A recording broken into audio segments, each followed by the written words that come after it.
Hi, I'm Derek Dubois, and this is another edition of my Criterion Closet. So today I thought I'd organize around a particular theme, that of unrequited or short-lived romance.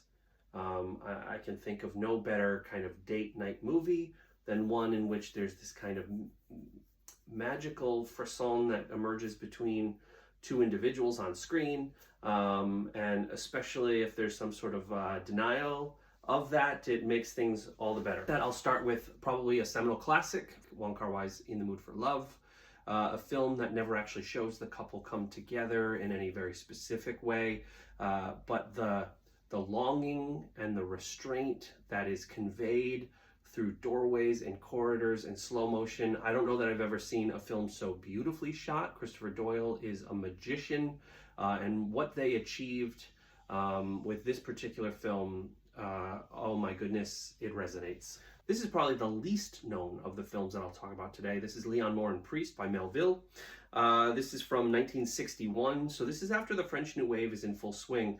But admittedly, as compared to, say, the energy of Godard, especially Truffaut to a slightly lesser extent, this feels much more formalistic and restrained, although it is anchored by a startlingly good performance from Belmondo. So this is my second time rating the Criterion Closet, and yet I turn back to Belmondo again. But today, instead of Anna Karina, he's paired with Emmanuel Riva, and this is a film in which his chosen vocation keeps him from acting on feelings of great longing, and that inability to express himself, guarded by kind of the mores of the time and religion. It's an achingly beautiful film. Highly recommended. Okay, more recently, Sciamma's Portrait of a Lady on Fire, yet another film that could just be a series of paintings. It is stunningly photographed, and you just get sucked in. The period piece is wonderful, but the location shooting, kind of the ocean crashing on the waves and the rocks, and then two spirits that are brought together that based on time and convention shouldn't be. Let's go back in time a little bit. This is David Lean adapting a Noel Coward play. Criterion has a wonderful box set of Lean adapting Coward. This is just the standalone brief encounter. This is 1945, this precedes what David Lean becomes known for in film history, right? You think David Lean, you think the epic landscapes of Lawrence of Arabia, Bridge on the River Kwai, etc. But David Lean knew how to do intimate as well. And this sumptuous black and white, these two individuals that are brought together for a very short, passionate affair, told flashbacks. You think train whistles and steam and fog and that gorgeous classical score, and brief encounter, boy, it still holds up today. I'm going to end lastly with the most personal for me.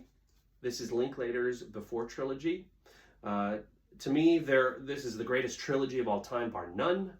But beyond that, I think what Linklater, and you have to single out Hawke and Delpy, because they not only carry these films based on chemistry and conversation, but in films 2 and 3, they also write the screenplay themselves. So this is coming from a very personal place.